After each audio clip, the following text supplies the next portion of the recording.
Isang pagbati mula sa Ophirian Heritage Conservatory. Sa pamamagitan ng videong ito, hangad kong linawin para sa lahat ang mga nangyayaring kaguluhan sa Israel na nagsimula nitong May 2021. Madali niyong mauunawaan ang mga nangyayari kung napanood nyo ang mga sumusunod na series. Number 1, World Territory Series. Number 2, Gog and Magog series. At higit sa lahat, number 3, The Matrix series. Ang mga nagaganap ngayon ay paunang katuparan lamang ng mensahe na inilabas ko noong October 7, 2020. That is last year. Tulad ng dapat asahan, ang Turkey at Lebanon ang mangunguna sa frontline laban sa Israel. Bakit? Kasi ang mga civilization na yan ay ang Sidon at Tyre na magsasagawa ng recompense or pagbabayad ng kanilang pagkakamali o atraso kay King Yahawashai. In short, ang declaration ng Turkey na they will destroy Israel ay bilang pagbabayad ng kanilang atraso kay King Yahawashai. Huwag kayong magtataka kung bakit Turkey ang tahasang nagsalita na wawasakin niya ang peke or huwad na Israel ng mga Europeans. Sa muli, hindi nyo mauunawaan ang mga pangyayari kung hindi nyo uungkatin ang pinakamalalim na ugat ng problema. Una, dapat nyong malaman na ang lupain na kinubkob ng mga huwad na Israeli ay bahagi ng Shemite territory ayon sa biblical world territory na itinatag ni Noah pagkatapos ng baha. Yan ang pinakamalalim na pundasyon na kailangan nyong malaman. Kung hindi nyo alam ang world territory, hindi nyo mauunawaan ang punot dulo ng mga nangyayari ngayon sa Israel, Palestine at Middle East.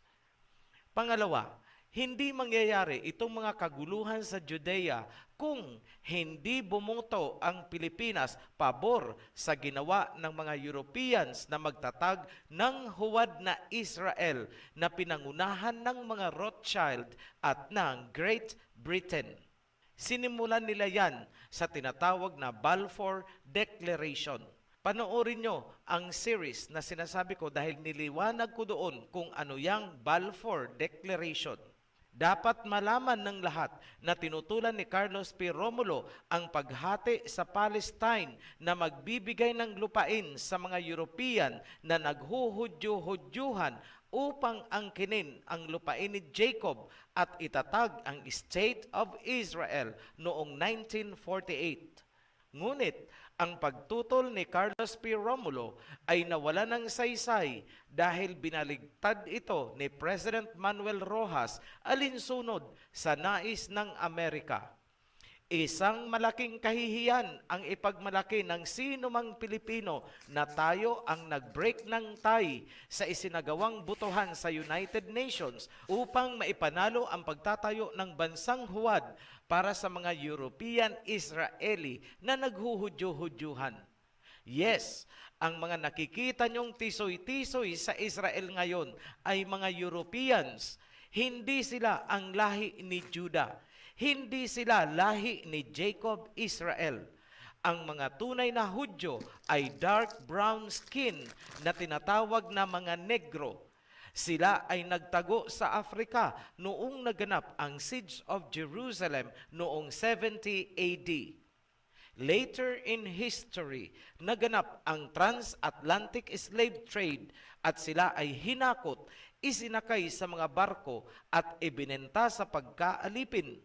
Ikinalat sila sa Amerika, Europe at iba pang kontinente kung saan sila ay ginawang slave laborers sa mga plantation ng mga Europeans sa iba't ibang colonies na kanilang nasasakupan.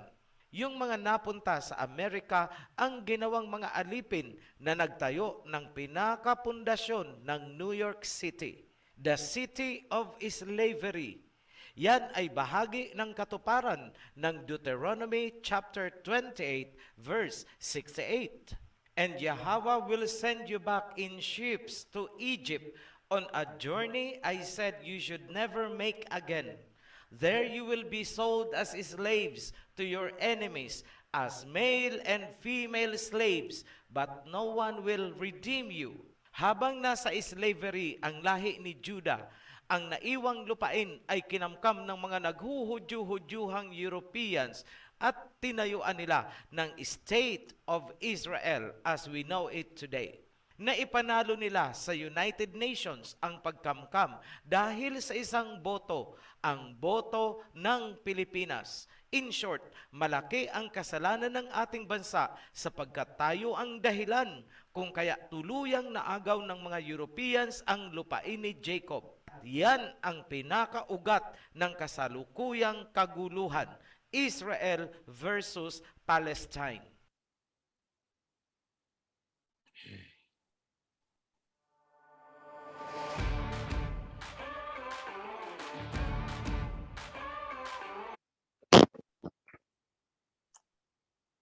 Ito ang katotohanan. Ang buong lupain ay Palestine at ang capital ay Jerusalem. Yan ang biblical truth. Ang mga totoong Hudyo at ang mga Muslim ay payapang naninirahan na walang kaguluhan. Yan ang inabutan ng mga Europeans na nagkukunwaring Hudyo. Hinati nila ang Palestine upang itatag ang kanilang European Israel sa pangunguna ni Rothschild at ng Great Britain. Yan ang naganap na pinagbutuhan sa United Nations noong 1948. Ang ginawa nilang pagbibiyak sa Palestine, pati ang pagmamalupit na ginawa nila sa lahi ni Judah at sa mga Muslims ay katuparan ng nasusulat ni Prophet Joel. Joel chapter 3 verse 1 to 2.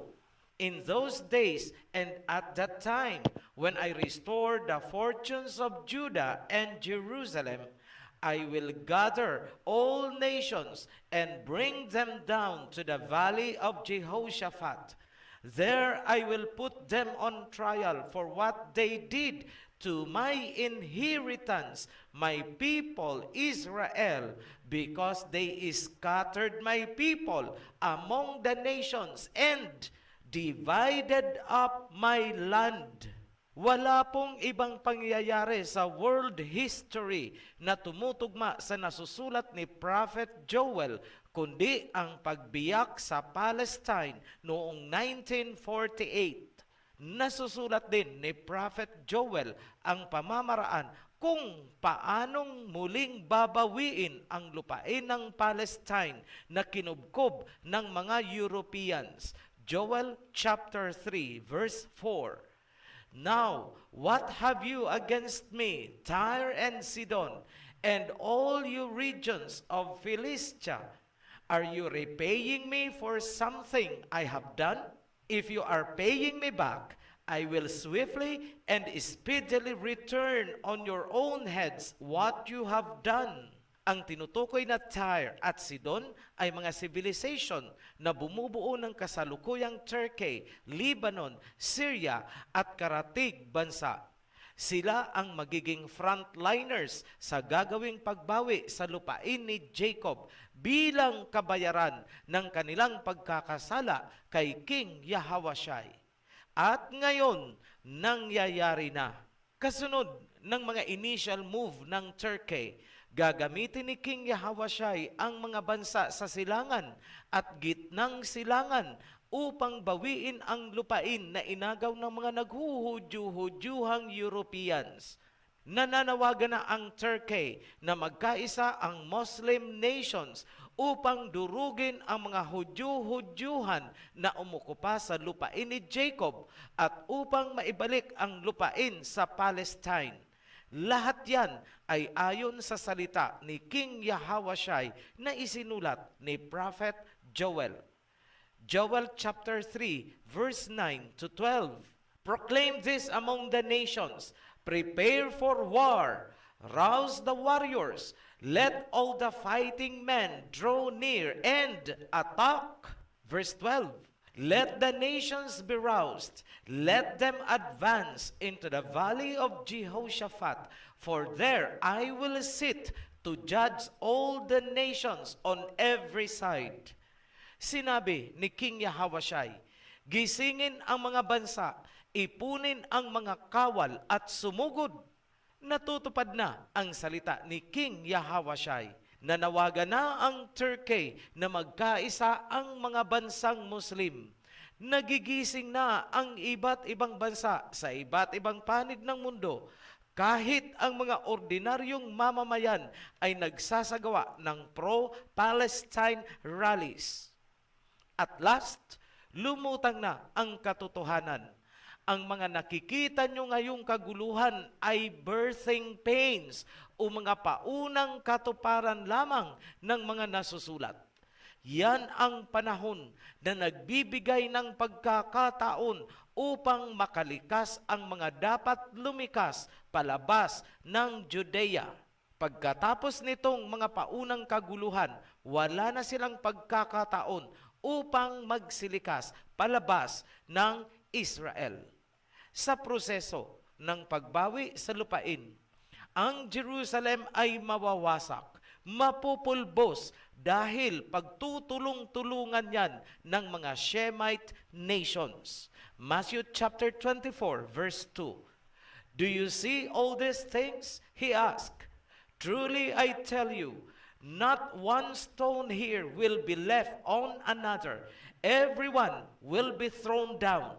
Sinabi ni King Yahawashai, nakikita nyo ba ang lahat ng ito? Katotohanan, sinasabi ko sa inyo, walang bato na mananatiling nakapatong sa kapwa bato. Lahat yan ay mawawasak. Parallel verse po yan sa isinulat ni Prophet Joel. Joel chapter 3 verse 15. The sun and the moon will be darkened and the stars no longer shine. Ganyan kadilim ang mga susunod na mangyayari dahil sa usok ng digmaan. Ahead of time, nagpauna si King Yahawashai ukol sa mga mangyayari kung kaya nagbigay siya ng babala para sa mga nakatira sa Judea na lumikas. Matthew chapter 24 verse 15. So when you see standing in the holy place the abomination that causes desolation is spoken of through the prophet Daniel, let the reader understand. Then let those who are in Judea flee to the mountains. Let no one on the housetop go down to take anything out of the house. Let no one in the field go back to get their cloak. Kapag nakita nyong tumayo sa holy place ang abomination na hahantong sa pagkawasak, ang lahat ng nasa Judea ay lumikas na ng mabilisan. Ano ang sinasabing abomination na magaganap sa Jerusalem? Ang tinutukoy dyan ay ang sacrifice offering ng mga wicked people na nagkukunwaring mga Hudyo matapos agawin ang Palestine. Proverbs chapter 21 verse 27, King James Version.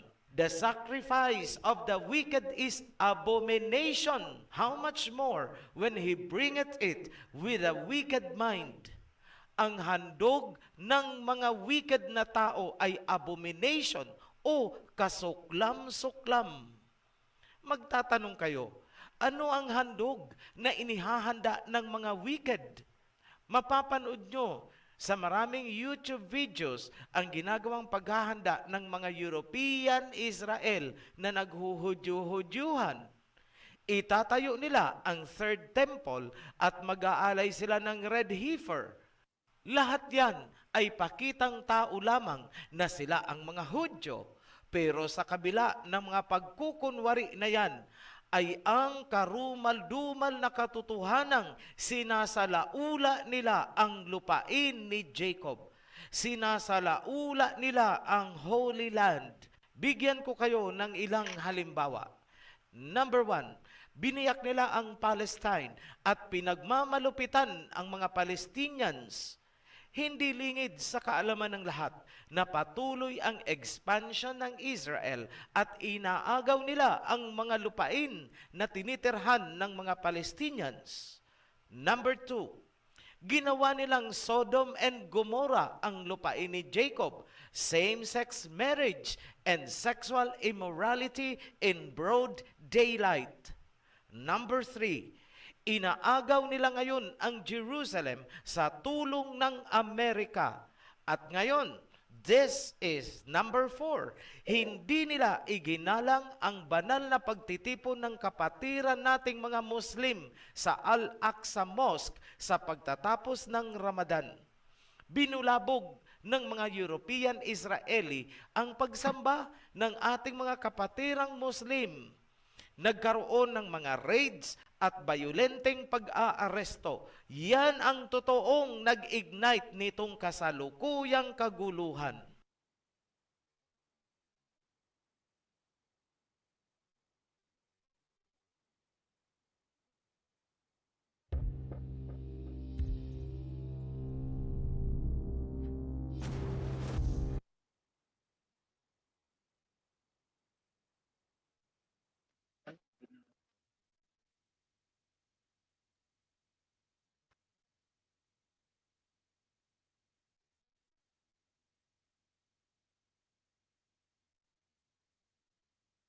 Nagbanggit lamang ako ng ilang halimbawa ng wickedness na ginagawa nitong mga naghuhudyo-hudyuhang European habang sila ay naghahanda sa gagawin nilang paghahandog ng kanilang sacrifice na red heifer sa kanilang templo. Ang lahat ay pakitang tao lamang, hypocrisy. Yan ang abomination na sinasabi ni King Yahawashai sa Matthew chapter 24 verse 15. Saan hahantong ang ginawang paglapastangan sa ginagawang pagsamba ng mga Muslim nitong mga huwad na hudyo-hudyuhan? Simple, gaganti ang mga Muslim. At gagawin din nila yun sa inauguration ng Third Temple. Yan ang sinasabi ni King Yahawashai na abomination that leads to desolation. Pinaunahan niya ang mga nakatira sa Judea na agarang lumikas bago umabot sa digmaan na lalahukan ng mga bansa. Unti-unti na pong nabubuo ang alliance ng mga Muslim countries dahil sa panawagan ng Turkey. They will destroy Israel. Babawiin nila ang lupain ni Jacob. Babawiin nila ang Jerusalem dahil yan ang utos ni King Yahawashai. Joel chapter 3. Yahawashai will roar from Zion and thunder from Jerusalem. The earth and the heavens will tremble, but Yahawashai will be a refuge for his people, a stronghold for the people of Jacob, Israel. Ang mangyayaring yan ay inilarawan na ni King Yahawashai sa Matthew. Mapupulbos ang Israel. Sa mga new subscribers, kailangan nyong mapanood ang World Territory Series, Gog and Magog Series, at ang The Matrix Series upang maunawaan ng lubusan ang aking mga sinasabi sa videong ito. Sa muli, ang mga nangyayari ngayon ay ipinaliwanag ko na in advance last year, October 7, 2020. Marami ang kumutya, marami ang nagtaas ng kilay. Tinawag akong bulaang propeta nitong mga Kristiyanong nagbabanal-banalan. Ngunit, pinatutunayan ng panahon ang lahat ng aking sinasabi. Kung natatandaan pa, last year din, binigyan ko ng warning ang pamahalaan ng Myanmar. Ngunit hindi nila pinakinggan ang aking babala. 1 buwan lang ang lumipas, naganap ang kaguluhan sa Myanmar. Ang sunod kong bibigyan ng warning ay ang Taiwan. Huwag nilang paabutin sa sukdulan, baka umabot sila sa punto na may Taiwanese na sasakay ng balsa at kakatok sa Batanes bilang mga refugees. Maraming kaguluhan ang mangyayari sa iba't ibang bansa, ngunit huwag kayong magulumihanan. Maging matatag lamang kayo sa loob ng kawan, hold on to the covenant, at higit sa lahat, manalangin ng lubusan tulad sa panahon ni Queen Esther Ang buong kawan ay nagsagawa ng sama-samang pananalangin at pag-aayuno. Ako ay nananawagan sa mga tapat na members ng kawan, sa mga members na may mabubuting kalooban at malinis na hangarin. Makibahagi kayo sa prayer group na itinatag ng ating priest. Kailangang magkaisa at maging matatag.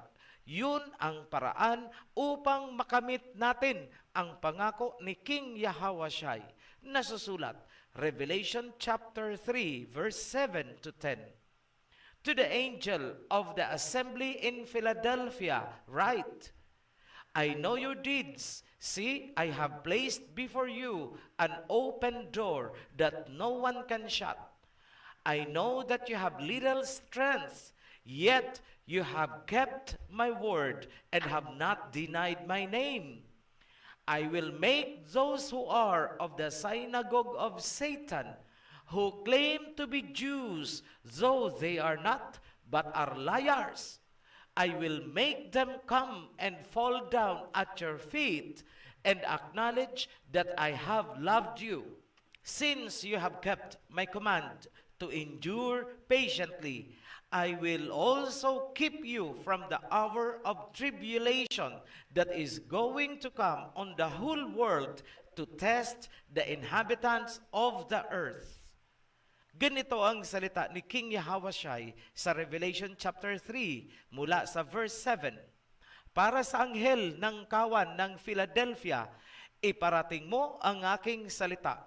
Ganito ang sinabi ni King Yahawashai. Alam ko ang iyong ginagawa at nilagyan kita ng bukas na pintuan na walang sino mang makakapagsara.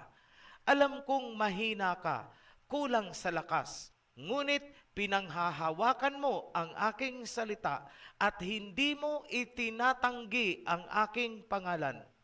Paluluhurin ko sa iyo ang sinagoga ni Satanas, silang mga nagkukunwaring Hudyo, ngunit mga bulaan.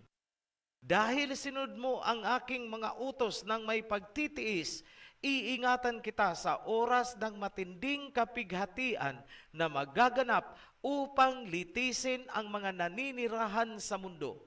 Napakaganda po ng pangako ni King Yahawashai.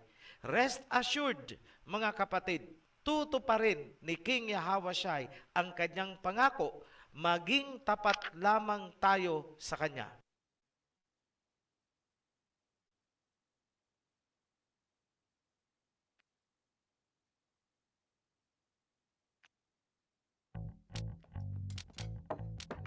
My mummy is the best.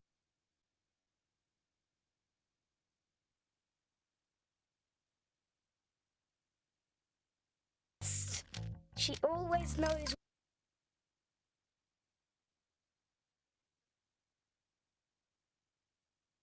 Ito ang mensahe ko sa mga nagdadalawang isip tungkol sa pagtanggap ng tunay na pangalan ng ating Mesaya, nagdadalawang isip sa pagpasok sa covenant, at sa mga hindi nakikiisa sa kawan, makinig kayo.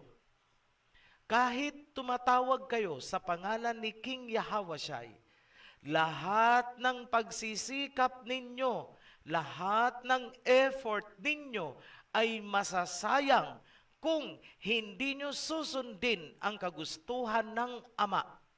Pakinggan nyo mula mismo sa salita ni King Yahawashai, Matthew chapter 15 verse 24. I was sent only to the lost sheep of Israel. Ang Mesaya ay isinugo ng Ama para sa mga tupa ni Jacob Israel. Kung kaya, ganito ang instruction ni Mesaya Yahawashai sa mga apostoles. Matthew chapter 10 verse 6 to 7. Go rather to the lost sheep of Israel. As you go, proclaim this message. The kingdom of heaven has come near. Puntahan nyo or hanapin nyo ang mga nawawalang tupa ni Jacob Israel. Ipaalam nyo sa kanila na ang kingdom of heaven ay nalalapit na. Paano iipunin ang mga tupa? John chapter 10 verse 16.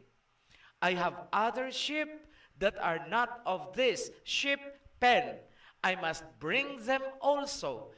They too will listen to my voice, and there shall be one flock and one shepherd.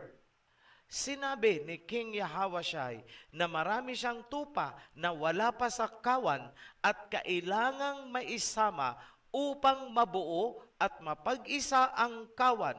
One flock, one shepherd. Hindi maganda ang kalalagyan ng sino mang lalabag sa instruction na yan. Bakit? Sapagkat yan ang kalooban ng Aba Yahweh, kung kaya isinugo si Messiah Yahawashai. Nasusulat, Matthew chapter 7 verse 21 to 23. Not everyone who calls to me Messiah Yahawashai will enter the kingdom of heaven, but only the ones who do the will of my Father who is in heaven. Hindi lahat ng tumatawag sa akin ng Yahawashai ay makakapasok sa kaharian, kundi yun lamang na mga sumusunod sa kagustuhan ng aking Ama na nasa langit. Ituloy natin sa verse 22. Many will say to me on that day, Yahawashai, Yahawashai, did we not prophesy in your name, and in your name drive out demons, and in your name perform many miracles? Then I will tell them plainly, I never knew you.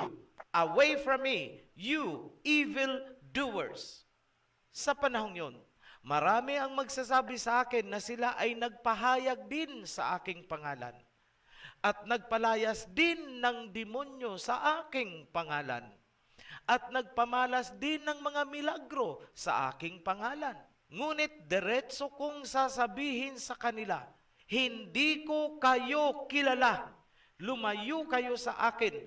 Maliwanag ang salita ni King Yahawashai, hindi lahat ng tumatawag sa kanya ay makakapasok sa kaharian, kundi ang mga sumusunod lamang sa kagustuhan o instruction ni Aba Yahweh. Ulitin ko, ano ang kagustuhan ng Ama? Ipunin ang kawan, one flock, one shepherd. Kayong mga suwail na nagkukora, asahan nyo ang isasagot sa inyo ni King Yahawashai. Go away, I never knew you. Magsilayo kayo, hindi ko kayo kilala. Kahit ano ang gawin ninyo ngayong pagbabanal-banalan, hindi nyo maitatanggi. Nilabag nyo ang instruction na one flock, one shepherd. Hindi mananaig ang inyong mga pagmamalaki laban sa OHC, sapagkat ang katotohanan ay katotohanan. Simpleng tanong ko nga sa inyo, sa mga kumo-question sa aking spiritual authority, nasaan kayo noong wala pa ang OHC? At saan kayo patutungo kung hindi maglalabas ng mensaheng patnubay ang OHC? Bakit hanggang ngayon, nakaasa pa rin kayo sa mga ilalabas kong video? Sapagkat wala kayong alam. Sa kabila ng kawalan ninyo ng kaalaman, nagmamayabang kayo at kinakalaban ang OHC. Anong tawag sa inyo? Evil doers. Ulitin ko sa inyo ang sinabi ni King Yahawashai, one flock, one shepherd. Para sa mga matitigas ang ulo, asahan nyo ang isasagot ni King Yahawashai. Magsilayo kayo sa akin, hindi ko kayo kilala. Kahit ano pang intriga ang gawin nyo, hindi nyo mapapasubalian ang aking mga sinasabi sapagkat yan ang nasusulat. Paalala sa kawan, huwag kayong magpapa-impluwensya sa mga tinagpas naming priest dahil sa kanilang pagkakasala. Ang priesthood ay holy unto Yahweh. Tatagpasin ko ang sinumang priest na magpapasilaw sa material na bagay o kinang ng salapi. Para sa mga priest na sumuway sa mga alituntunin at kumakalaban sa OHC kapalit ng pangakong kotse. Ipinagpalit nyo ang kabanalan ng priesthood sa makamundong bagay. Yan ang dahilan ng inyong pagkakatagpas. Sa mga nais sumama sa kawan na binuo ng OHC ayon sa instruction ni King Yahawashai, makipag-ugnayan kayo sa Joshua Group upang mabautismuhan bilang pagpasok sa covenant. Inilagay ko ang Smart and Globe hotline sa description na nasa ibaba lamang nitong video. Pwede rin kayong direkta pumasok sa Facebook group ng Joshua Screening Committee. Paalala lang, sakaling nagdesisyon kayo na sumama sa kawan, ngunit kulang pa ang kaalaman sa Torah, tatanggapin namin kayo. Ngunit siguruhin nyo lang na kayo ay nagpapakumbaba at magsusumikap na sundin ang aming mga alituntunin na hango sa banal na Torah. Dapat nyong malaman ngayon pa lang na itinatakwil namin at idinedeklarang persona non grata ang sino mang kakalaban sa instruction na hinango namin sa Torah.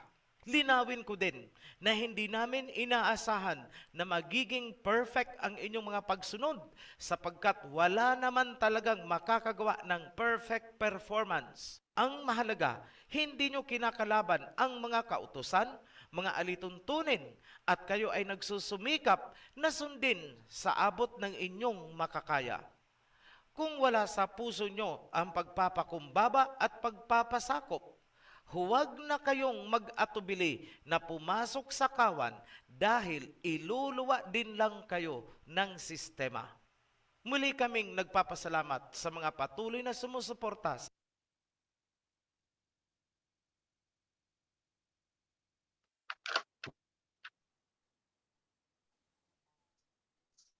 Okay, Eda, Halalwaya, Alahayam. Purihin ko ang ating alahayam sa gabing ito. Eda, Wow, makapagdamdamin na pahayag ng ating brother OHC. Talagang napakaganda nito na ating napakinggan yung Israel-Palestine conflict. Alam na po natin kung ano po ang nangyari doon sa at yung mga mangyayari pa sa susunod about this conflict na ito. Talagang ang Israel, ang Turkey at Lebanon ay mangunguna para sa paglaban sa mga fake Israelites dun sa Jerusalem. At ito pong mga kapatid nating mga Muslim ang makakasama nila kasi nga hindi nila ginalang yung ginagawa ng mga kapatiran nating mga Muslim, mga Islam. Kaya talagang magkakaroon talaga ng sinasabi na kaguluhan dito sa Middle East. Yan na nga yung naalala niyo, sinabi ko sa inyo na baka ito na nga yung mangyayari na gano'n, di ba, napag-aralan din natin kagabi at titingnan natin ay mangyayari talaga itong mga sinabi ni Brother OHC.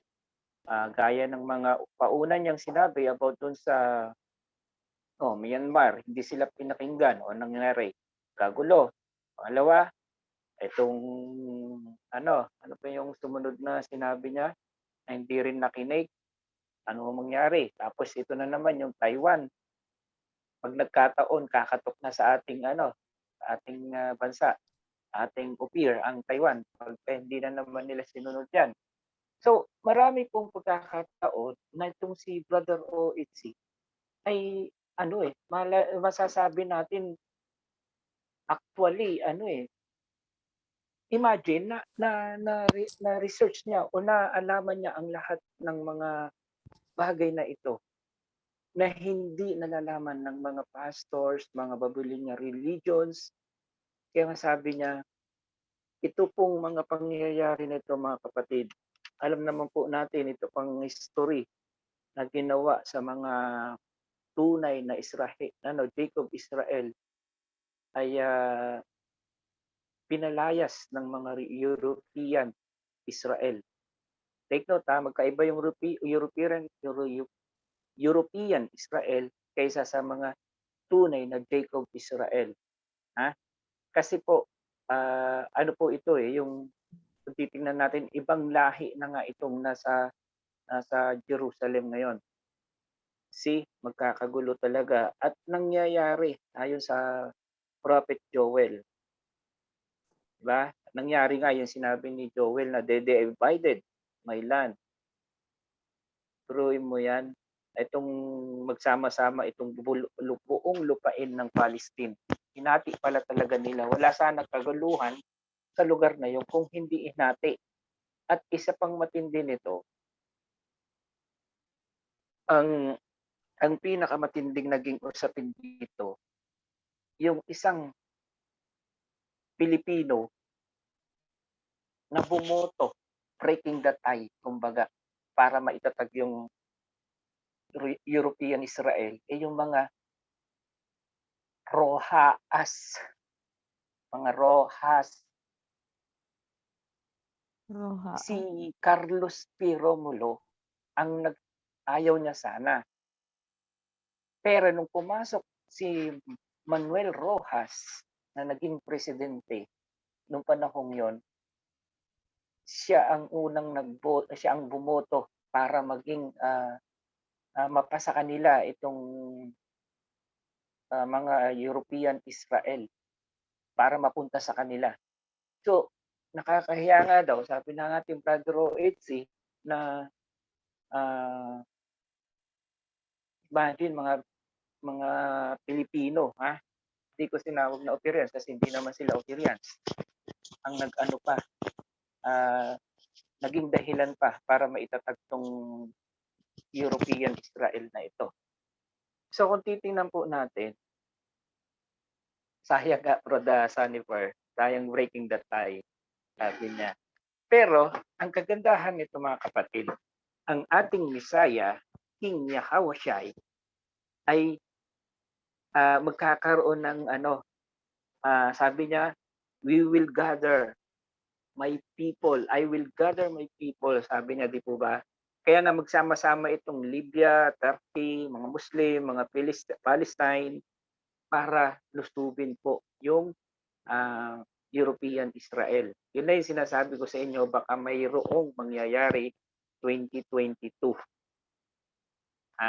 Pansinin. Kasi habang pinag-aaralan natin itong mga videos ni Brother O.H.C. na ito, ay doon po patungo talaga. Pag nagkasama-sama itong mga bansang ito, di po ba? Dati hindi natin nalalaman to.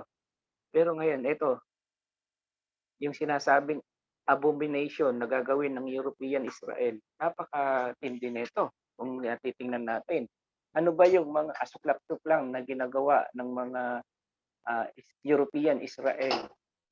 So, ginawa nilang sa laula yung tunay na bayan ng Israel noon. Kasi hindi sila yung tunay . Imagine yung pangyayari na ina-allow nila same-sex marriage. Karumal-tumal yan sa ating alahayap. Di po ba? Pangalawa, yun nga, the Palestine, di ba hinati nila ang Palestine. Pangalawa, yung same-sex marriage. Imagine, sasabihin natin, ayon sa ating paniniwala noon, ang Israel napaka-holy. Pero ginawa nila, sinalaula nila, kumbaga, asuklang-suklang sa alahayam ang ginawa nila because they allow it, the same-sex marriage. Grabe ang ginawa nila, no? Then, gagawa daw sila ng yung sacrifice ng red heifer. You see, tingnan natin yung ng red heifer na ito. And yun na nga, hindi nila ginalang yung mga kapatiran natin mga Muslim. Kaya talagang magkakaroon po ng gulo dun sa lugar na yon. Kaya kung titingnan po natin mga kapatid, they will destroy ang European Israel. Tama? Sige, Kuya Teban, may gusto kang sabihin po. Magtanong ako mga kapatid kasi hindi ko na confirm ba kung di ba itayo yung third temple diyan sa area mismo ng katabi ng yung sa masjid. Siguro malapit diyan o in between diyan sa yung tawag nilang wall na pinagdasalan nila. Mm-mm. So yung third temple na yan, yung second temple, yan yun ba yung temple ni David, yung nasira? Tama ba? Pwede. Ini yung Oo. inatake doon sa pinaka-last ba yun? So yung area pa rin siguro. So yung first temple, saan ba yun? Kaya Yung temple ni Solomon yata yun. Pagkaalam ko yung pinakauna, Oo. tapos sunod Tapos yung itong temple, di ba nasira yung unang temple ni David? uh, Yun ang una. Pangalawa, hindi. Wala namang ginawa si David na temple eh. Ang anak niya ang nag-build the temple. Tama? Yung templo ni Solomon. Oo, yun. Yun ang nawasak ng ang mga Babylonian. so ang second temple or sige lang ang ano ko dito ba kasi yun nga yung yan yung magiging palatandaan natin na pag matayo na yung third temple tapos mag-offer sila, yun ang pinaka-highlight na warning o talagang full blast na sila na Yes. magiging matrigger na ang third na World Yun. War. Pero ang ano diyan is yung pupunta ako diyan sa kay Rojas, presidente natin dati. Sa tingin ko diyan, kahit wala siya, kahit wala yan si Rojas o kahit hindi yan nagtay, kahit hindi tayo ang nagiging dahilan diyan, sigurado namang mangyari pa rin yan na makapunta diyan sila yung mga fake na Israel kasi ano nga yung propesya. So kahit wala ang Pinas, talagang matutupad 'yan. Ang napakapangit Maaring, ang napakapangit lang diyan, na-highlight po tayo. Tayo ang yes. nagiging na mas na-recognize tayo kasi ano Oo. sa yung last option ba na nagtay, tayo ang pinaka nabigyan tayo ng pansin. So ibig sabihin din diyan is talagang meron tayo pong papel. Hindi lang po tayo ordinaryong participant sa laro na yan. Talagang Kaya nga meron po. tayong papel. Yada. Kaso lang pangit nga ang Tama po. dating. Kasi nga po, tingnan ninyo, etong bansa natin na Ophir, na tunay na talagang bansa ng ating Jacob, ating Alahayam, ang Ophir, maaring naging bahagi si Rojas noon. Ngayon, meron kaugnayan sa mga pangyayari sa ngayon. Okay? Paano ko nasabi? Sabi mo kanina, kahit wala si Rojas doon, maaring may mangyayari. Tama. Pero hindi nyo napansin yung naiugnay doon ng ating bansa na pagdating dito sa ating bansa sa panahon ngayon at dito lumitaw ang Brother OHC, ibig sabihin talagang may kaugnayan. Napansin Parang tayo ang dahilan sa pagkasira, tayo din ang babangon sa panahon. Yun. Hindi naman sa ganon. Huwag mong baka mamaya sisihin nila yung sarili na kasi Pilipino. Hindi. Ibig ko sabihin, si Rojas na. Tayo ang may pananagutan. Hindi naman pa. Kaya nga yan ang sinasabi ko sa inyo. Baka yun ang sabihin nila na ganon. Liwanagin ko. Maaring nangyari yung panahon na yon, na panahon na si Rojas, kasi mayroong gagawin ang ating Alahayam para sa ating bansa na noon ay na-recognize. Hindi pa siya Ophir noon. Philippines pa rin siya. Tama? Ngayon, napapansin po natin sa huling panahon at nalaman na natin. Dumaan tayo naging na bad image tayo dahil sa ganyan. Yun na nga po. Oo, pero nalaman na natin at dito pumasok ang ating kapatid na OHC. Tingnan nyo na,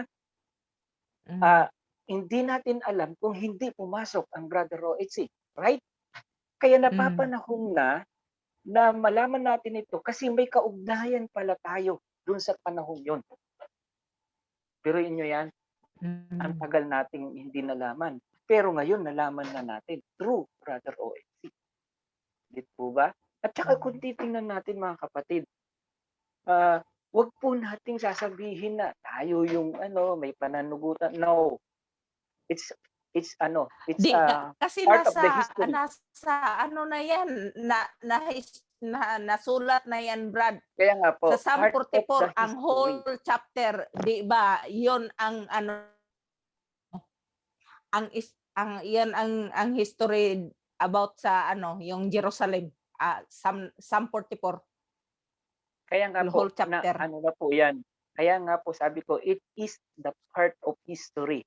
Na ngayon, tayo ang gagamitin para mabago ang kasaysayan. Kumbaga, ibig sabihin, ano magiging natin, anong magiging kumbaga, mission natin, anong magiging gagawin natin, ano yung sinabi ni Brother OHC, like Anong Queen bahagi Esther, natin di doon? po ba? Maiba. Ang bahagi natin.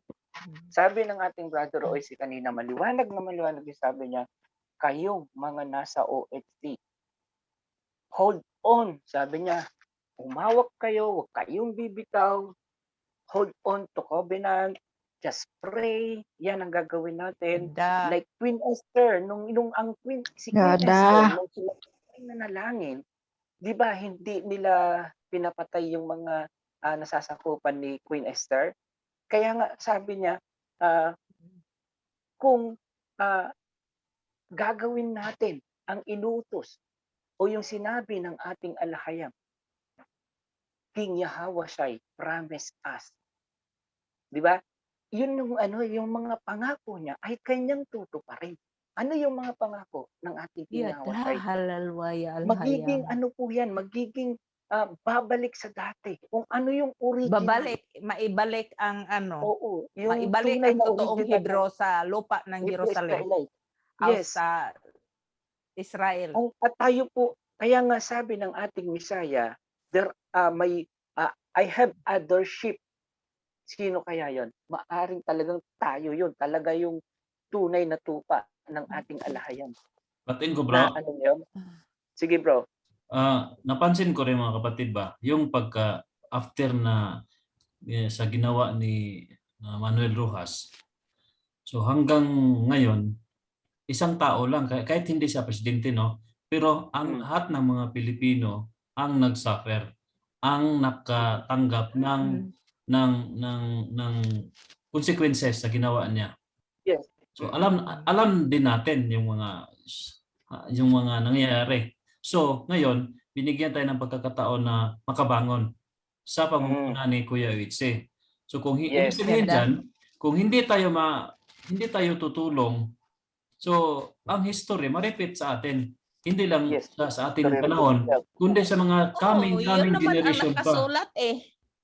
So ang ano dyan is yung binigyan ng authority, kahit isa lang, pero lahat ang mag-suffer sa whatever the decision. So ngayon, nandito tayo sa Kawan, ano kaya ang magiging papel mo ngayon sa about isa? Alam natin na pwede dasal o pwedeng whatever. So full blast na rin ba yan yung suporta mo para hindi mag-suffer yung coming generation at saka ngayon? Kung nag-alanganin pa, huwag ka nang magdamay. Wala naman siguro dito sa Middle East. Pero mas maganda kung marinig natin yung ano po yung may share mo, Ate Manilin, kasi ikaw yung let. Go ahead, Ate Manilin. Kiss Manilin daw. Kung hindi pa handa si Bro Sone. Sane. Sige. Good evening po mga kapatid. Bro Tiba, mamaya na lang po ako. Hindi po ako handa. Sige po. Si Bro Sone, Sane. Thank you. Tara, miss you, Ate Manilin. Sabi niya Go ahead, bro. Naghahantay ako kung sino ang iaano niya. Hindi, naging aware din ako doon sa kasi naging idea din po sa akin yung regarding doon kay former President Rojas, no? Bukas eh, oo. Yung Ito ko lang din nalaman malaki nga yung naging participation niya regarding do sa kaguluhan na yan. Yes. So parang hindi rin ako proud eh. Kaya nga eh. Kung ano man yung ginawa niya. Kasi sa kahit anumang botohan na 'di ba kasi parang option or choices kasi natin ng iba-ibang bansa. Dahil sa ginawa kasi niya, hindi lang Pilipinas, hindi lang bansa natin eh, pati ibang bansa Yes. suffer din. So yun lang.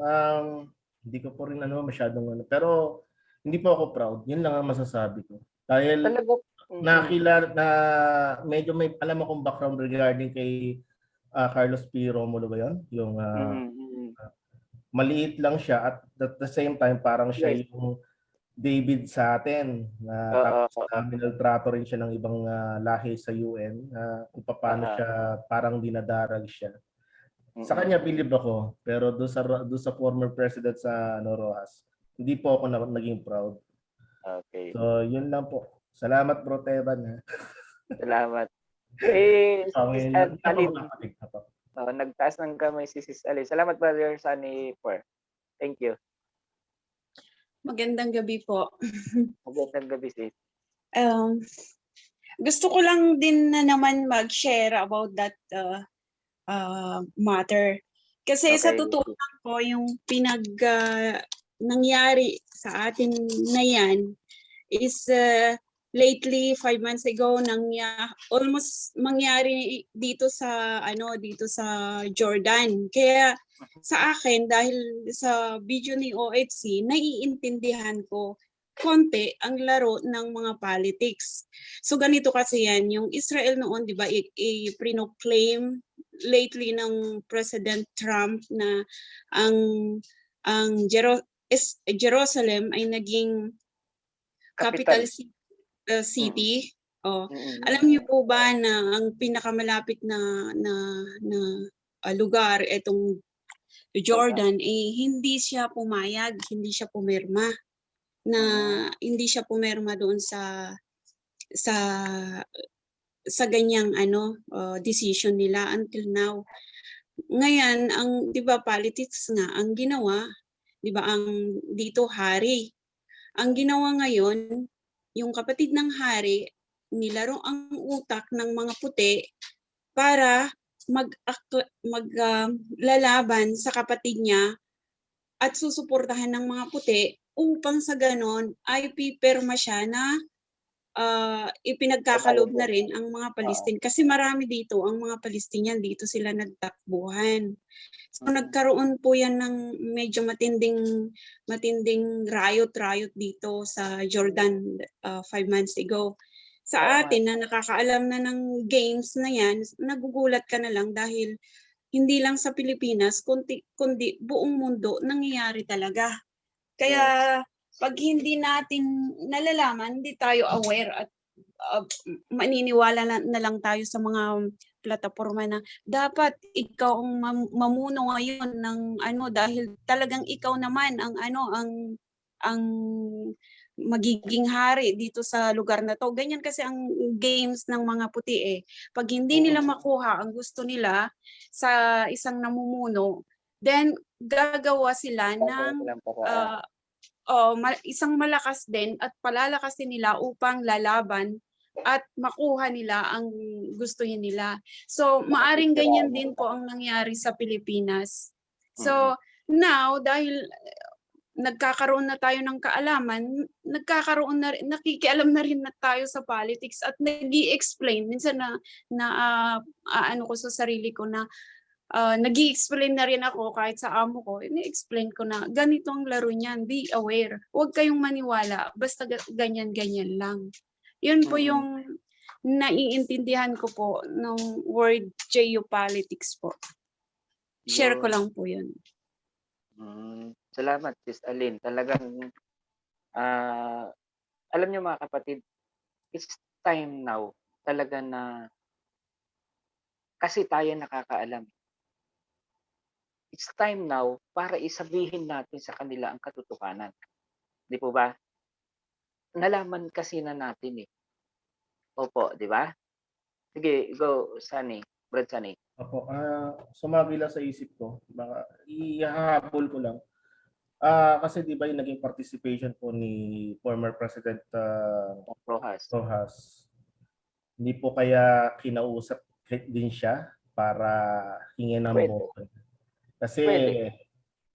kasi parang naulit doon sa apo. Mm-mm. Yung apo parang ganun din ang ugali Ganun din ang nangyari. Oo, si Oo. Mar. Si Mar Rojas. So, Oo. yun din lang. Although alam natin na siguro kailangan talagang mangyari.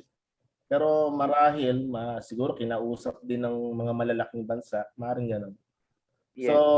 kaya nagkaroon ng katuparan yung pagkaka-break ng tayo nung botohan nila. Kaya naapektuhan po yung lahat ng ibang bansa, yung mga bansa na ngayon involved, especially yung bansa rin natin. So yun na po, nadagdag ko lang po. Yes. Salamat, Brother Sunny. Tama, yung kaugnayan doon sa sinabi ni Sis Alin na yon, maaring itong si Rojas na ito nung panahong yon, kinausap ng mga oligarchs, mga puti. Di po ba? Gayon din yung sinabi ni Sis Alin kanina. Maaring itong mga puti na ito, binayaran. Tama, binayaran siguro. Gayon ang laro ng mga oligaryo. Itong mga liberal party. Kaya nagkaroon ng liberal party because yan yung mga puti ang sumusuporta dyan. Di po ba? Kaya nga dapat talaga, kung sa akin lang wawa sa akin dapat yung liberal party. O sino ngayon ang namumulo sa mga liberal party nagmula din nung panahon ng sila Cory. Di po ba mga liberal yan? Sila Drilon. Lahat ng mga dilawan, di po ba? Mga liberal party yan. Tignan nyo yung mga politics ngayon sa atin. Parang hindi mo, tumakbong presidente si Leni Robredo. Pig is dilawan yun. Hindi, kumbaga tatakbo niya sana yung dilawan, hindi na niya ginamit yung dilaw. Ginawa niya yung pig. Ay, nako, grabe. Ginamitan din po ng Tide. Oh, mayroon pa ng tayo Yung pinahirat po ng Tide, naging dilaw din yung pink. Ganun. Grabe. So mga kapatid, ito pong mga sitwasyon na nangyayari, ang ating Misaya, King Yahawashai, ay may pangako. Yun ang aabangan po natin sa bawat isa. Sabi ng ating Misaya, go for the Lordship of Israel. Tayo ay tupa ng ating alahayap. Ngayon, itong natututuhanan natin na ito about this Israel and Palestine conflict na ito at yung sinabi niya na yung mga nagkora talagang persona non grata na sila. Ibig sabihin hindi na sila talaga makakapasok doon sa covenant. Kaya ikaw kapatid, kung nandito ka na sa kawan, sa loob ng covenant, huwag ka nang aalis. Magpakatatag ka. Ano't ano man ang mangyari, andito ka na. Di po ba? Yan, Brad Norman o Brad Ophir, yan po ay ginagawa ng mga mismong mga tawag nito, pinag-aaway talaga nila ang mga Shemites. Di ba naalala ninyo yung pinag-aralan natin yan dati? Na talaga pinag-aaway nila. Kaya, di ba nagkakaroon ng yung mukha, magkakamukha. Di ba yung sinabi na panood pa natin yan sa Gog and Magog ba yan? Na may kamukha tayo sa yung pala sila yung mga Shemites din pala. Hindi sila mukhang yung kagaya ng mga puti. At saka kung titingnan ninyo yung mga ganong sitwasyon, Brad Ophir, ibig sabihin, hindi kaya nga sila nagtataka. Bakit kawangis natin sila, kaanyo natin sila, di po ba? Yung kaanyo natin sila na samantalang sila malalaki, sila yung puti. Maaring tama po yan na pinag-aaway-away nila ang mga Shemites. But now, we know the truth. Be ready, mga kapatid. Maging ready na po tayo sa mga pagkakataon ito. Starting from now hanggang sa susunod na mga taon, tingnan ninyo kung anong mangyayari. Okay? Marami pong mga bagay na gagawin ng ating alahayam. Pero sabi nga, huwag kang matakot, magpakatatag ka. Ang gagawin lang po natin, we just pray, obey the covenant, nandito ka na sa covenant, sikapin po natin. Hindi sa tamay si Brother Oishi, hindi man makita yung perfecto mo o ng pagiging ano, ang mahalaga po doon, nagsisikap ka na sundin ang ang kautusan o ang ano ng OHC, ang mga alituntunin o ang batas ng ating alahayap. Yun lang po, mag-ano lang po tayo doon. Mag-stick po tayo doon sa mga ano ng OHC na pailalim po tayo sa Overian Heritage Conservatory. At nawa, wala na pong tatagpasin. Kahit sino sa atin, lalong-lalo na po dito sa Middle East. Okay? So, maraming salamat at nakaano naman po tayo. Tama, Sister Rina. Dapat tuloy-tuloy lang po tayo. Pasok na po tayo sa ating Exodus 34. Yung assignment ninyo ha, andito na. Mag-uumpisa na tayo. Ako may assignment akong ginawa. Kala ninyo ha, kayo lang ha. Ako din, siyempre. Yan natin. Yan, Assignment basa. ninyo, ha. Yan. Si Ann daw. Si Ate Ann daw. Baka namamalan ka pa, bro. Nagluluto pa po ako. Okay. Damihan mo. Luluto pa raw. O yung iba, yung available po. Kakain.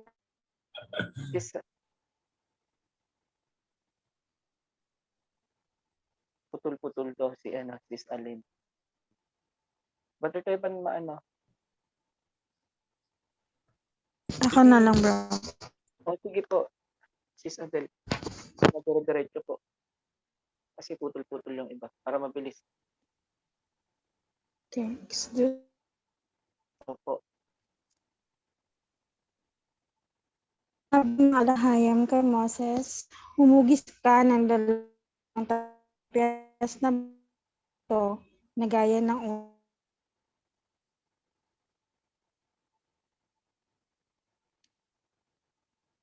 Nawala din si Sis Adel. Layo natin ng signal mo, sis. rinig na po. Yan, okay na. Ulitin ko. Opo. Verse 1. O At yan. sinabi na alahayam kay Moses, humugis ka ng dalawang tapyas na bato na gaya ng una at aking isa sa mga tapyas ang mga salita na sa unang mga tapyas na iyong sinira at iyong ina sa kinamagahan at sumumpa ka sa kinamagahan sa bundok ng Sinai at humarap ka roon sa akin sa taluktok ng bundok. At sinamang tao ay huwag sasampang kasama mo o makikita ang sinamang tao sa bundok, sa buong bundok.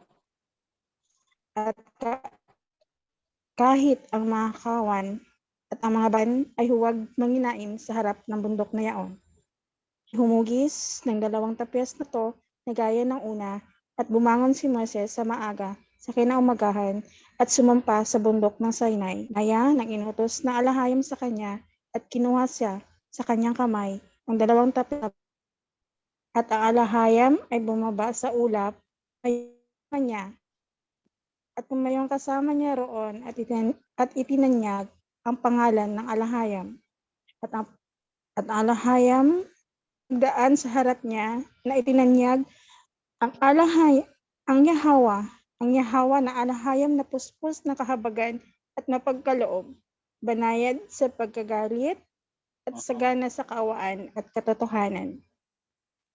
Na gumamit ng kaawaan sa libo-libo na nagpapatawad ng kasamaan at napagsalangsang at ng kasalanan at sa anumang paraan ay hindi aariing walang sala at salarin na dinadalaw ang kasamaan ng mga ama sa mga anak at sa mga anak ng mga anak hanggang sa ikatlo at ikaapat na salin. At nagmadali si Moses at itinungo ang kanyang ulo sa lupa at sumamba. At kanyang sinabi, kung ngayoy nakasumpong ako ng biyaya sa iyong paningin o alahayam ay ipahintulot nawa ng alahayam na isinasamo ko sa iyo na pasa gitna namin sapagkat isang bayang may matigas na ulo at ipatawad mo ang aming kasamaan at ang aming kasalanan at ariin mo kaming iyong mana. At kanyang sinabi, narito ako'y nakikipagtipan sa harap ng iyong buong bayan at gagawa ako ng mga kababalaghan na kailanmay hindi ginawa sa buong lupa o sa alinmang bansa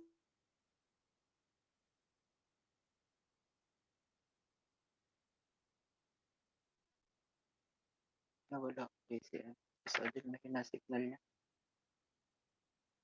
at ang buong bayan sa gitna ng iyong kinaroroonan ay nakikita ng alay sa pagitan mo. Rin mo, atos ko sa iyo sa harap mo, ang Amorayo at ang Kananeo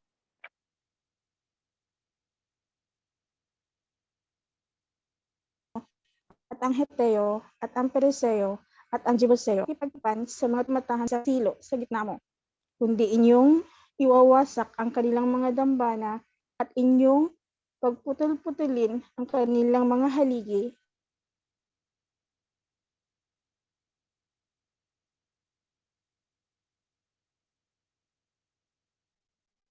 at inyong ibubuwal ang kanilang mga asgat. Ang alahayam na ang pangalan ay mapanibughuin ay mapuin ng alahayam. Mag-ingat ka, baka ikaw ay makipagtipan sa mga tumatahan sa lupain at sila'y sumunod sa kanilang mga Diyos at magsipaghain sa kanilang mga Diyos na ikaw ay alokin ng isa at kumain ka ng kanilang hain. At iyong papag-asawahin ang iyong mga anak na lalaki at kanilang mga anak na babae at ang kanilang mga anak na babae ay sumunod sa kanilang mga Diyos at masunurin ang inyong mga anak na sumunod sa kanilang mga Diyos. Huwag kang gagawa para sa iyo ng mga Diyos na binubuo. Ang kapistahan ng tinapay na walang libadura ay iyong ipangingilin. Itong araw nakakain ka ng tinapay na walang libadura, gaya ng inutos ko sa iyo sa takdang panahon ng buwan ng Abib, sapagkat sa buwan ng Abib ay umalis ka sa Ehipto. Yaong lahat na nagbubukas ng bahay bata ay akin, at gayon din ang lahat ng hayop na lalaki, ang panganay na baka at ng tupa. At ang panganay ng isang asno ay iyong tutubusin ang isang kordero, at kung hindi mo tutubusin ay iyon ngang babaliin ang kanyang lieg. Lahat ng panganay sa iyong mga anak ay iyong tutubusin, at walang lalapit sa harapan ko na walang dala. 6 na araw nagagawa ka, ngunit sa ikapitong araw ay magpapahinga ka. Sa panahon ng pagbubukid at sa pag-aani ay magpapahinga ka. At iyong ipangingilin ang kapistahan ng mga sanglinggo sa mga unang bunga ng pag-aani ng trigo at ang kapistahan ng pag-aani sa katapusan ng taon. Makaitlo nga sa isang taon na harap ng iyong mga lalaki sa Yahweh mo alahayam ng Israel. Pagkat aking palalayasin ang mga bansa sa harap mo at aking palalaparin ang iyong mga hangganan at hindi pagdanasaan ng sinuman ang iyong lupain. Pagka ikaw ay pumapanhik na humarap sa Yahweh iyong alahayam na makaitlo sa isang taon. Huwag kang maghahandog ng dugo ng hain sa akin na kasabay na tinapay na may libadura o magtitira man ng hain sa kapistahan ng Paskwa hanggang sa kinaumagahan. Ang pinakaunang bunga ng iyong lupa ay iyong dadalhin sa bahay ng Yahweh mong alahayam. Huwag mong lulutuin ang batang kambing sa gatas ng kanyang.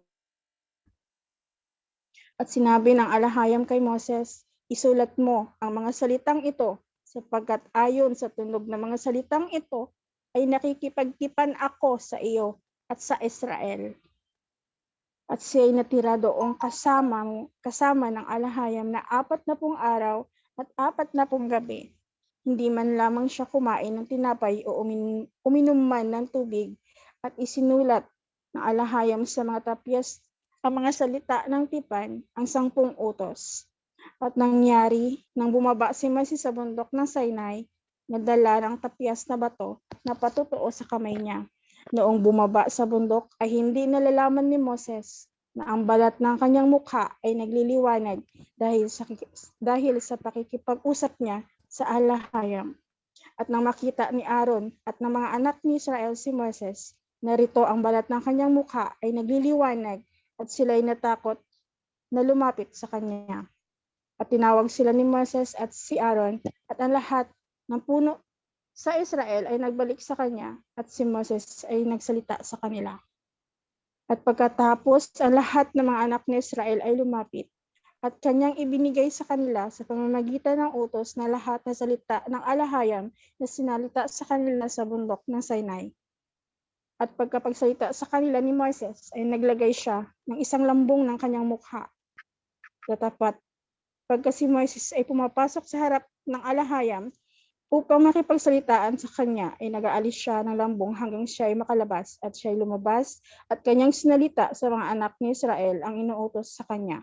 At nakita ng mga anak ni Israel ang mukha ni Moses, na ang balat ng mukha ni Moses ay nagliliwanag at inilagay uli ni Moses ang lambong sa ibabaw ng kanyang mukha hanggang siya ay makapasok. Nakipagsalitaan sa alahayam. Yada halalwaya alahayam. Yata, halalwaya alahayam. Salamat po sa pagkabasa ng Exodus chapter 34. Purihin po ang alahayam. At mga kapatid, ito na naman po, ito po yung ating mapag-aaralan sa gabing ito about Exodus 34. So, pinakit uli si Moises doon sa Mount Sinai upang may sasabihin ng ating alahayam. Ano yon? Sinulat uli yung commandments na ipinagkaloob nung una, yung nasira, nung hinagis ni Moises sa mga gumawa ng golden calf o guyang. Di po ba nasira yon? So, kaya pinakit uli si Moises upang magkaroon po ng yung kautusan at sinulat ulit yung mga nilalaman na binigay niya nung una. At kumbaga, inelaborate pa kung ano yung gagawin niya. Now, mayroon po tayong matututunang lessons about Moises. Ang galing ng pagkatawag sa kanya ng ating alahayam. At mayroon pong sinasabi sa bawat isa sa atin na itong Moises na ito, na kung titingnan po natin is an ordinary man, na mayroon po talagang lesson o aral na makupulot tayo kay Moises. Bigyan ko kayo ng isang idea, isang bagay na si Moises, anong makukuha natin dito kay Moises. Si Moses po ay pinakita niya rito ng ating alahayam ay nagpapakita ng mga kapabalaghan everyday o miracles. Bakit? Kung titingnan po natin, andun po yung ni Moises, yung boldness niya na makipag-usap sa ating alahayam. Di po ba? Nakikipag-diskusyonan pa siya doon as a friend. Parang ganun lang ba? Parang nakikipag-usap na ganito, nag-uusap na ganun. Gaya tayo. Anong ibig kong sabihin, mga kapatid? If we are also always talking to alahayam, paano, sabihin mo sa akin, paano ako makikipag-usap sa alahayam? O paano nga ba?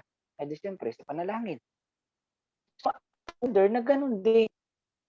Ang lagi tayong nakikipag-usap sa ating alahayam, it means parang magiging kaibigan din natin siya, magiging alahayam natin siya, magiging Elohim natin siya.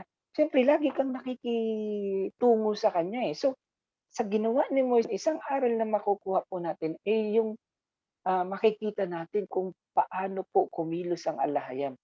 At yung sinasabi niya, siya. At siyempre, itong si Moises na ito, bakit kaya, may tanong ako sa inyo bakit iniwan niya yung mga Israelites doon at hindi pinasama ng ating alahayam? Siya lang ang umakyat. Bakit? Ano kaya sa tingin ninyo? Bakit? Si Moses kasi ang mediator, right? At bakit hindi niya isinama itong mga Israelites na ito? Sige, Brad Sunny. Kung pumasok lang po sa idea ko is, pag marami rin po kasi involved sa pag-uusap between alahayam at Moses, maring well, hindi naman katulad nung sa Zoom natin, pwede mag-butt in. Pero dahil maring yung maistorbo ba, yung talagang malalim na pag-uusap nila between Moses and Alahayam.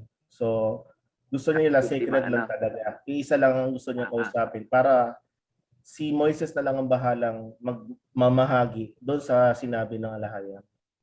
Parang gano'n. Yun lang po. Okay. Dagdagan ko Salamat, bro. Brother Sunny. Dagdagan ko. Okay, go ahead. Oo, sige. Ito yung i-highlight ko dito.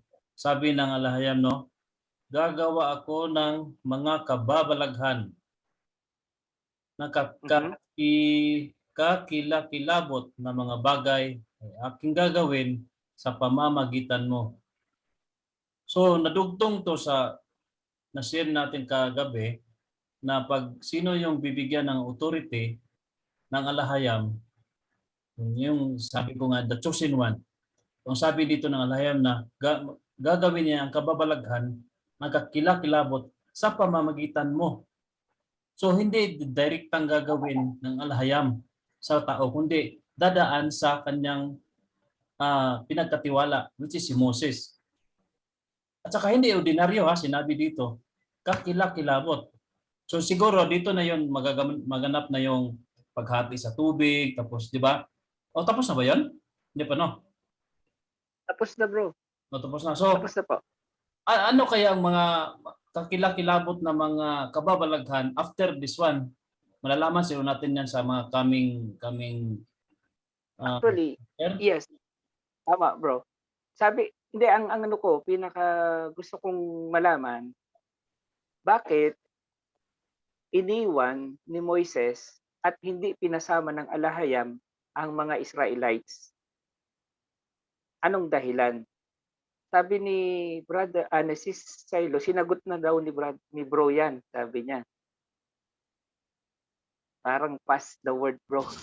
The word ano. Anong ibig mo sabihin sinagot na ni bro yon, si Silo? Paki-explain nga po. Si Silo, nandiyan ka ba? Parang sinagot na raw.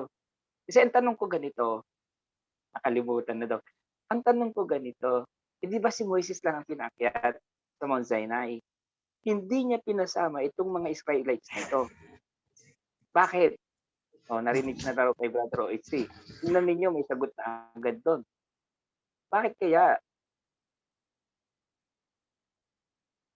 Si Moises lang talaga. Although na si Moises ang leader, tama, ando na tayo. Kaya lang, hindi na niya pinasama.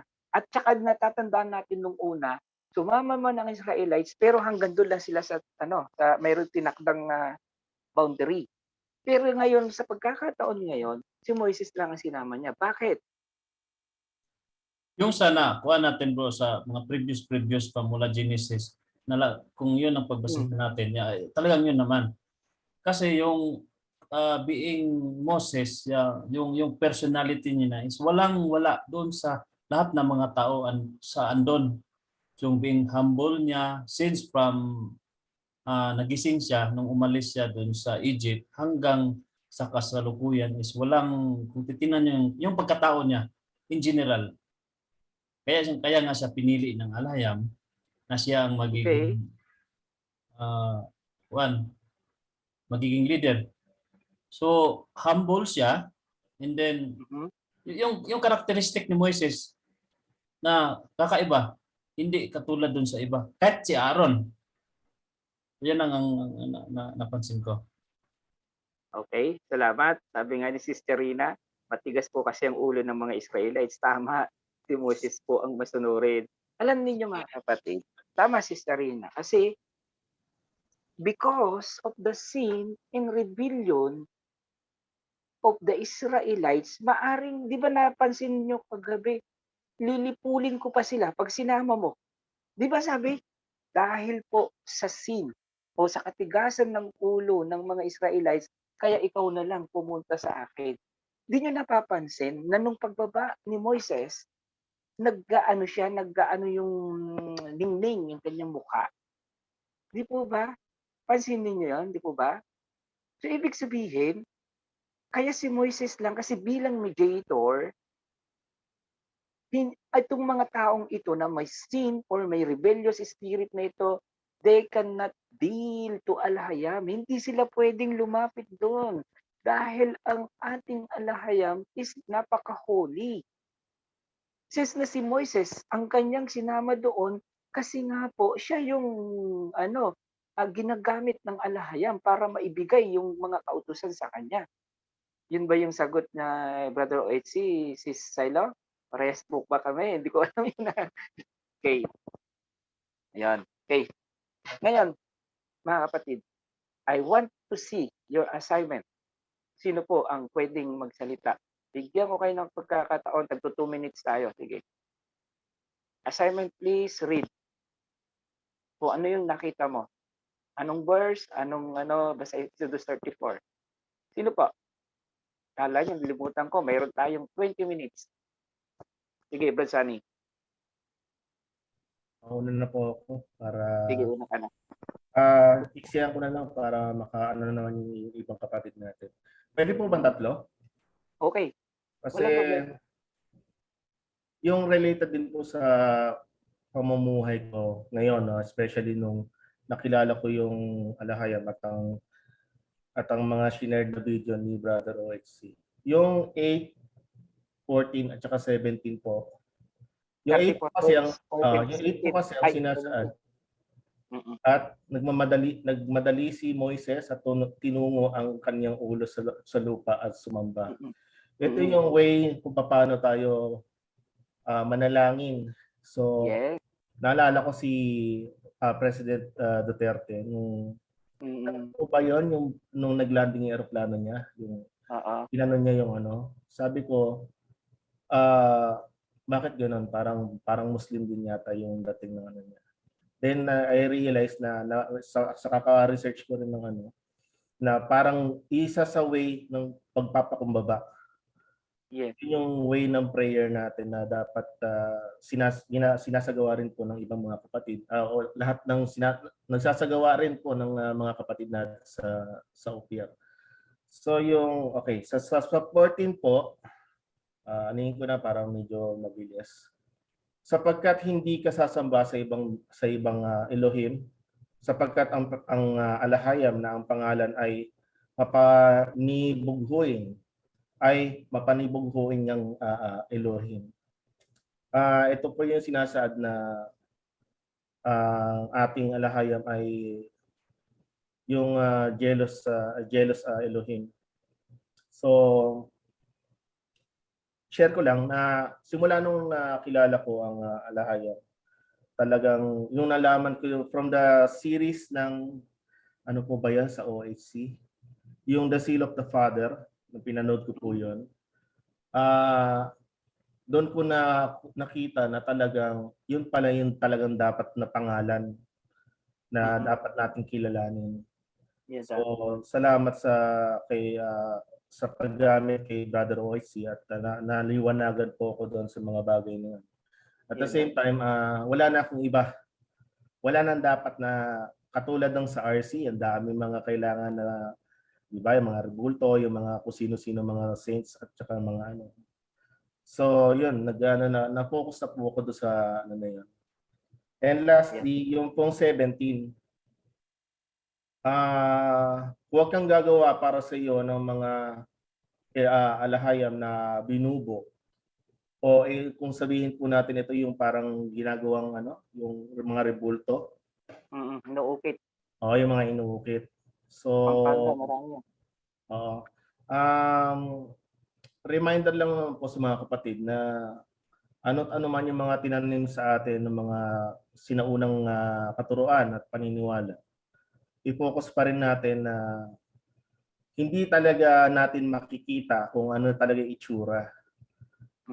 So, ang natin is talagang isa-isip at isa-puso na lang natin direkta sa kanila, sa ating Aba Yahweh at sa ating Messiah Yahweh siya, yung ating pananalig. So, mabuti na rin lang po at meron nagre-remind sa atin na maging matatag tayo.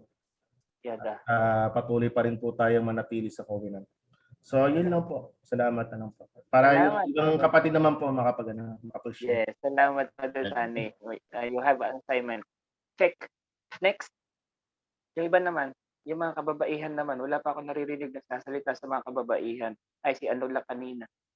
Sis Alin. O, yung iba naman mga babae na may assignment. Go. Walang assignment dito, 50. Next. Babae naman. May scoring system po. Bro, Oo, Bro sige. Eric, narinig mo Oh, po? sige. Opo. Sige. Ako po. Yan, okay. Assignment check. Okay. Magandang gabi. Magandang gabi. Magandang gabi sa ating alahayam. Okay, magandang gabi po. Alam kong narinig niya at nakita niya tayo ngayon.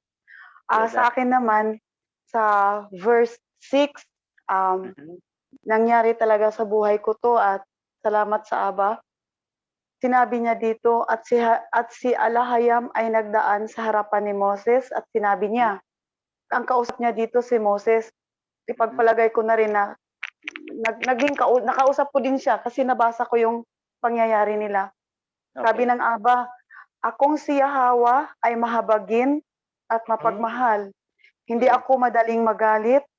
Ayan. Patuloy kong ipinadarama ang aking pag-ibig at ako'y nananatiling tapat. Sakto talaga angkop sa akin mga kapatid sa sitwasyon ko na nakakahiya sa Aba. Sino ako kung hindi ako magmahal kahit sinaktan na ako? Sinuklian ko ng pagmamahal. Galit na galit ako, tinitiis ko dahil ang Aba hindi nga siya nagalit sa daming kasalanang nagawa ko sa kanya noon. At yung maging mahabagin, kahit alam mo na, tapos instead, ako pa rin ang nahabag. Kailangan talagang, tama si Brother Sonifer, mapagpakumbaba. Pag mga kapatid, ginawa natin lahat to, kung meron tayong, alam mo yung halos hindi mo na makayanan na problema na parang, ang bigat na Aba sa'yo na to, agad-agad, yung tulong, nagsidatingan, alam mo na sobra pa sa isang tulong yung maresibo na, isang patunay lang sa buhay ko na kahit ganito ang buhay ko na naging tapat ako sa kanya, naging mahabagin ako, mapagmahal, pinadama ng Alahayam. Salamat Aba, nandyan siya sa buhay natin mga kapatid. Maging tapat lang tayo sa kanya. Testimony ko talaga ito mga kapatid. Buong buhay ko, ipaglaban ko ang pangalan ni Aba. Dito na ako hanggang sa tanggalan niya ako ng hininga dahil wala akong karapatang magtanong. Yun lang po mga kapatid. Patuloy lang tayo sa covenant. Maging tapat, mapagmahal. Kahit sinaktan na, tanggapin at suklian natin ang pagmamahal. Dahil ang pagmamahal mga kapatid, kahit mali, dahil minahal mo, mananaig pa rin ang pakumbaba. Yun lang po mga kapatid. Salamat. Napakabuti ng Alahayam sa buhay mo. Tingnan nyo, mga kapatid, basta pag naglabas kayo, i-example nyo yung sarili nyo mismo na yung kinakausap nung binabasa nyo, kayo, ang Alahayam ang nakikipag-usap sa'yo. Okay? Next, salamat po. 100. Okay, 100 din kay Brother Sunny. Sino pa po? Next. Kahit sisiin babae o lalaki, no problem. Sino pa po? Okay. Ayun. Nakasan ko loob ko. Sige. Ako bro. Ayan. Sis Adele. Go ahead po. Okay. Verse 8. Okay, so verse 8. At nagmandali si Moses at itinungo ang kanyang ulo sa lupa at sumamba. Yan. Nung marinig ko ang Brother OHC sa lahat ng katuroan niya, naunawaan ko, sumunod ako na walang pag-alinlangan dahil alam ko, tinawag ako ng Aba. Alam ko, may purpose ang buhay ko. Dahil alam ko, kailangan ako ng lahat. Hiling ko lang po sa Aba. Okay. Gusto ko lang pong gawin. Ang gusto kong gawin, lagi kong ginagawa. Sasamba sa kanya, papurihan siya. Susunod na walang pag-aalinlangan. Sumunod ng buong puso na may pagpapakumbaba. My life belongs to Aba habang Yes. buhay ko. Sa Kanya ako, magpapagamit ako sa Kanya Yada. at mamumuhay ayon sa katwiran niya. Mamumuhay sa pagmamahal niya sa akin. Yada. Yun lang po. Salamat, Sis Adele. Unread. Wow, grabe. Yung Bro, mga words ito na muna, yan, bro. tingnan nyo, sandali lang po. Yung mga words na yan na tumatatak sa puso mo, syempre talagang ma-amaze ka sa gagawin ng Aba sa'yo. Okay, yung daw walang assignment, magbabayad na lang daw, sabi ni Brad Ay. Ako na. Ophir. Brad Ophir. Sige bro, ikaw na. Ako na kasi Next ako bro wala Bro akong Teban, pambayad. sunod ako. Ayoko magbayad. Okay. Ako muna bago si Tepern kasi wala akong pambayad. Sige bro. Sige bro. Go ahead. Sa akin mga kapatid, ito yung sa last sentence ng 29, hindi nalalaman ni na ang balat ng kanyang mukha ay nagliliwanag dahil sa pakikipag-usap niya sa alahayam. So ang conclusion ko dito, ang paliwanag ko dito is kakaiba talaga yung andito ka na sa kawan, parati kang umatin sa Zoom, kahit hindi ka mag-share, saka magbayad ka mamaya. Kahit nakikinig ka lang, kung ba ka nang, hindi lang physical na makita mo yung napansin natin kay Chris Simbre, hindi lang physical na parang nagkinis yung mukha mo, para ka naglota, pero yung financial mo, trabaho, pamilya mo, maliwanag, medyo maluwag kumpara sa previous. Sa akin, 3 years akong ang bigat ng katawan ko sa kumpanyang ito ngayon, sa company ko ngayon. Nung first year pa lang, halos 95% sa amin na hindi, kahit increasean pa kami ng 10,000 per month, hindi na kami mag-renew. Pero umabot kami ng 5 years. Pero ilan kaming umabot ng 5 years, na 6 years pa mga iba. In 3 years time, mabigat sa kalooban ko, pamilya, lahat. Pero since December na nagseryoso ako sa witsin, nagpabaptize, ang gaan ba? Bakit hindi pa itong first year ko pa sa Saudi dumating itong witsin? Siguro mas mayaman ako ngayon. Kasi hindi lang financially, kundi basta nakakahaba ng hair. Pag andito ka sa kawan. At saka ito pa mga kapatid, hindi lang ito, hindi lang financial or whatever naman. Naiinggit din ako sa inyo mga kapatid, lalo sa ating mga babae, mga kasambahay. Ang tapang nyo. Hindi ko kaya yung ginagawa nyo. Alam nyo, trabaho 12 oras kayo nakatayo, utos kabilat kanan, ganyan. Pero naka-attend pa rin kayo sa Zoom. Hindi pa rin nyo napabayaan ang mga tungkulin na binigay sa iyo sa kawan. Yada. At saka, kada pasok ko sa live, andyan ka rin. So, paano nyo ginawa yan? So, dito nasagot sa yung napili kong kay nangyari kay Moses. Talagang magliliwanag ang mukha mo, ang buong pagkatao mo, ang spiritual at saka physical. Yada. Yada. Salamat, Brother Teban. 100. Next is Pearl. Thank you. Yada, Bro Teban. Yan, sagutin ko yung sabi ni Bro Teban. Paano daw bakit naging malakas at naging matapang yung mga kasambahay?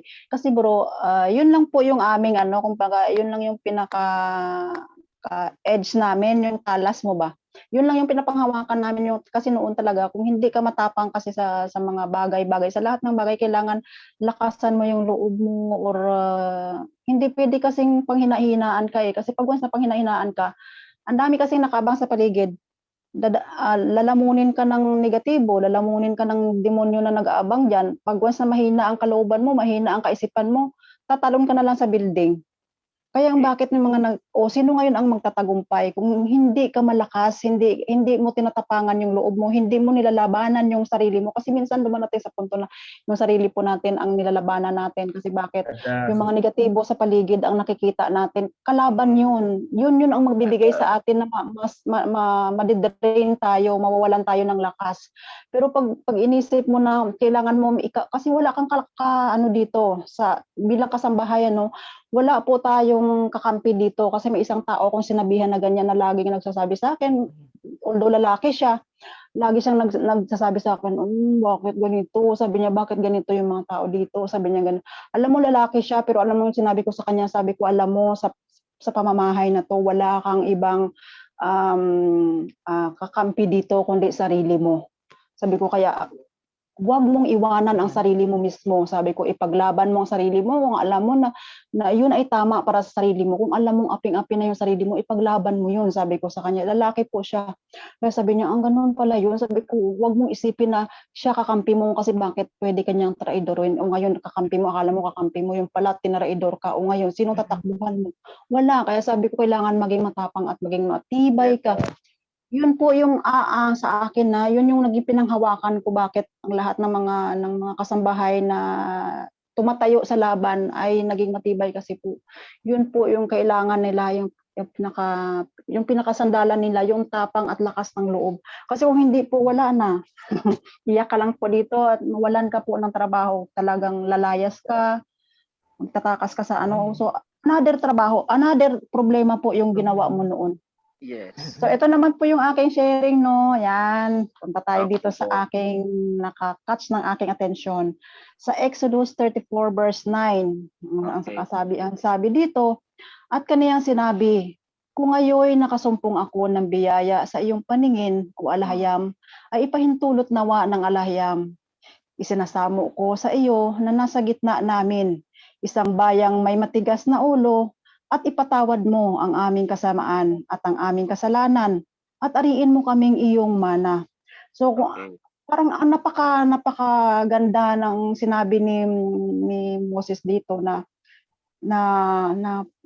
siya mismo na kahit sabihin mong ito'y nagpapakita ng laging pag-aamin ng kasamaan at pakikipag-ugnayan at good communication sa ating Aba.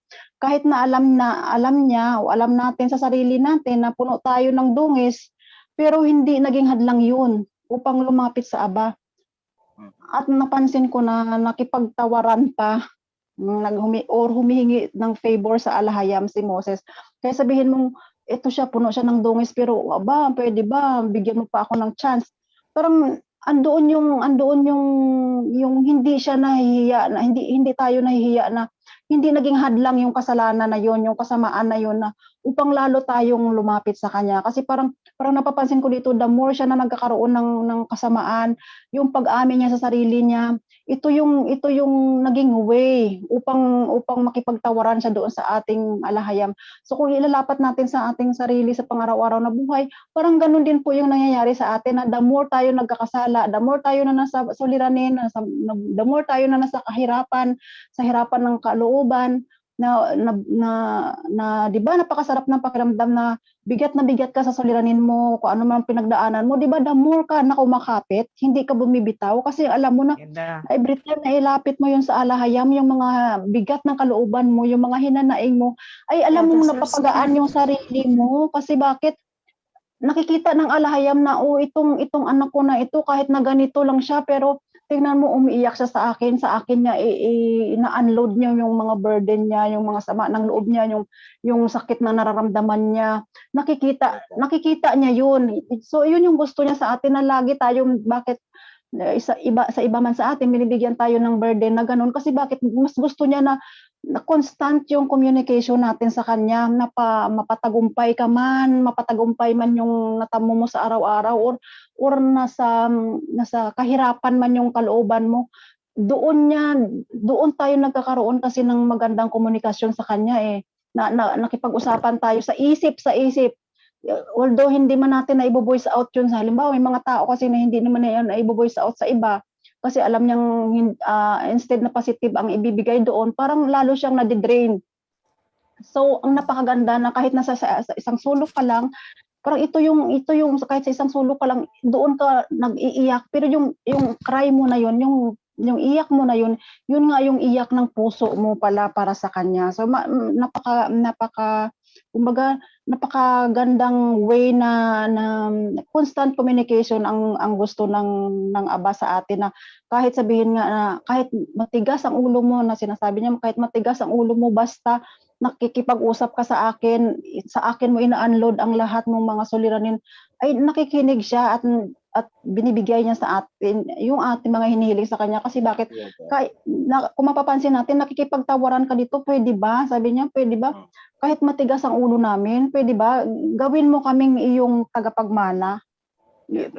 Parang yun yung panghinihiling niya, na kahit ako makasalanan ako, pero pwede ba? Patawarin mo ako sa ulit-ulit kong pagkakasala. So parang napakagandang mensahe itong napag-uusapan natin, na napakasarap po yung ating topic po sa gabing ito, at maraming salamat po, at yun lamang po, at magandang gabi po. Gusto kong bago Marami na. magsalita si Sis Aline, gusto kong dagdagan yan. Alam mo mga kapatid, si Moises siya, nag-i-intercede siya sa mga Israelites.